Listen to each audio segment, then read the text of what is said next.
നമസ്കാരം. ഇന്ന് നമുക്ക് സിമ്പിളായിട്ട് മീൻ വറ്റിച്ച് എങ്ങനെ തയ്യാറാക്കി നോക്കാം. ജൂലിൻ ചെയ്ത് വെച്ചേക്കുന്ന ജിഞ്ചറും ക്രഷ് ചെയ്ത ഗാർലിക്കും കറി ലീഫും അതോടൊപ്പം തന്നെ സ്ലൈസ് ചെയ്ത ചെറുള്ളിയും സോക്ക് ചെയ്തിരിക്കുന്ന കുടംപൊളിയും ആവശ്യത്തിനുള്ള ഉപ്പ്, ഒരു 1.5 ടീസ്പൂൺ കാശ്മീരി മുളക് പൊടി, അതോടൊപ്പം തന്നെ 1/2 ടീസ്പൂൺ മഞ്ഞൾപ്പൊടിയും ഒരു തക്കാളി നല്ല ഫൈനായിട്ട് പേസ്റ്റ് അരച്ചുകൊണ്ട് ചേർത്ത് കൊടുക്കുക.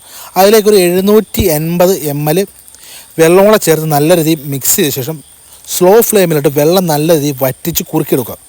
വെള്ളം വറ്റി നല്ല കുറുകി വരുന്ന സമയം കഴുകി വൃത്തിയാക്കി വെച്ചേക്കുന്ന 500 ഗ്രാം ഫിഷ് ഗ്രേവിയിലേക്ക് ഇട്ട് കൊടുക്കാം. പിന്നീട് സ്ലോ ഫ്ലെയിം ആക്കിയ ശേഷം 5 മിനിറ്റ് മാത്രം ഫിഷിനെ കുക്ക് ചെയ്യുക. ഫിഷ് നല്ല രീതിയിൽ കുക്കായി വരുന്ന സമയം ഫ്ലെയിം ഓഫ് ചെയ്യുക, കറി വാങ്ങി വെക്കുക. പിന്നീട് മറ്റൊരു പാനിൽ കോക്കനട്ട് ഓയിൽ ആഡ് ചെയ്യുക.